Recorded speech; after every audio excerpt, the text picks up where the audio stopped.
The last episode of My Hobby My Way caused a bit of a ruckus. So this week, I'm going to cover a topic that should cause fewer collisions, both on the track and in the comments section.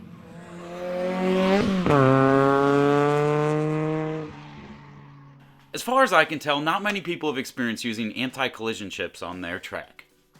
I've had them installed on my lane changes for over a year, and I have a love-hate relationship with them. Once they are installed, it isn't very practical to remove them. So I thought I should share my experience so you can make a better informed decision on today's installment of My Hobby My Way, Your Hobby Your Way. Anti-collision chips, also known as lane gates, are developed by Digital Racing Solutions and are an incredibly impressive yet simple piece of tech.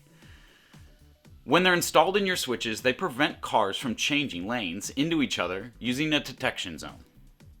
They greatly reduce the amount of unintentional crashes during a racing session. There are several situations that, in my opinion, improve the racing experience, and a few situations that deter from the racing experience. Let's dive into situations that are improved first.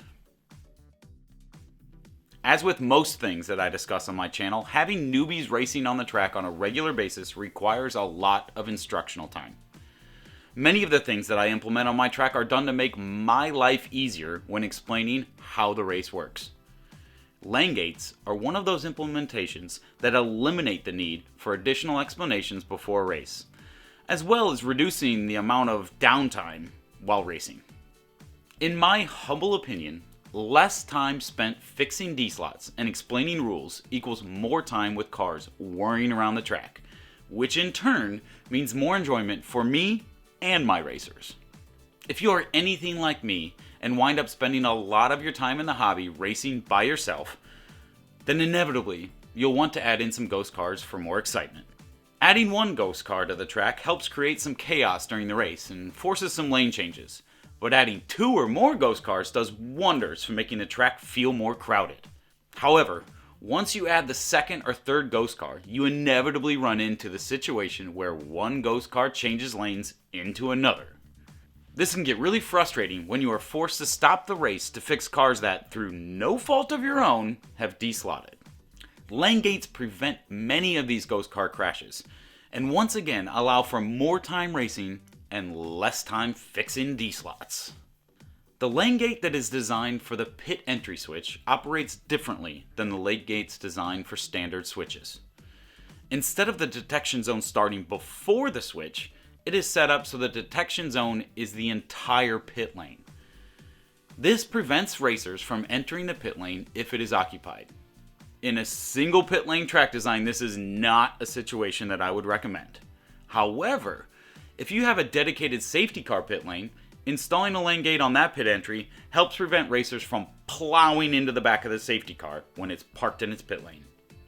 Now, I have removed my dedicated safety car pit lane from my layout, but I use the pit entry with the lane gate installed from my nested second pit lane. This allows for pit lane sorting of sorts. Granted, it's not as effective as using the Pro X hack that Slot R and Johnny Hobby have shown, but it's better than nothing. Once a racer starts to understand how the lane gates work, the inevitable next step is to exploit the system. As I mentioned at the beginning of the video, the lane gates have a detection zone, and once racers start to figure out where this detection zone is, they can exploit it in two different situations. If a lane gate is not added to a switch, passing a ghost car near that switch is a risky proposition. The ghost cars change lanes randomly, but that randomness always seems to occur exactly when you're attempting to pass them. As a result, a risk-reward opportunity develops when approaching a lane change. The same thing happens when trying to overtake a racer without the randomness and instead intentional strategic blocking. Now take the risk and try to shoot the gap, or play it safe and wait until you're past the lane change when the risk is greatly reduced.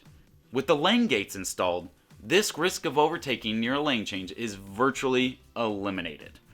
If you get to the detection zone before the racer or ghost car switches lanes, then you have safe passage and very little risk when overtaking.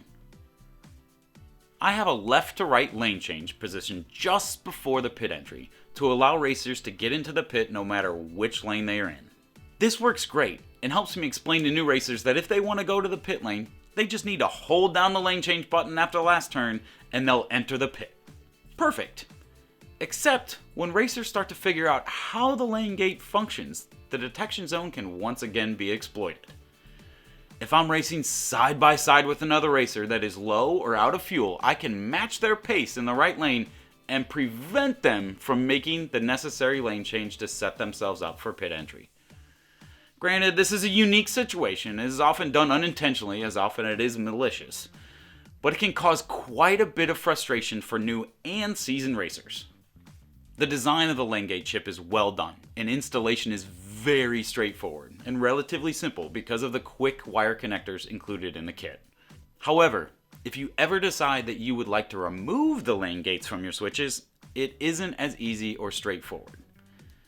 It can absolutely be done with some soldering skills, but beware that uninstalling the chips is not as easy as installing them.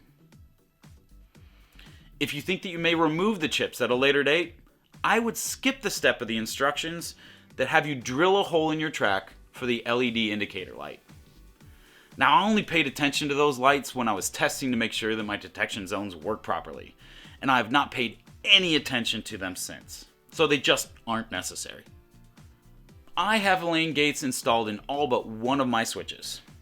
The switch missing the chip was implemented into the track relatively recently, and I just haven't gotten around to installing the lane gate. One day I'll install it, and I might even do a dedicated video covering the installation process.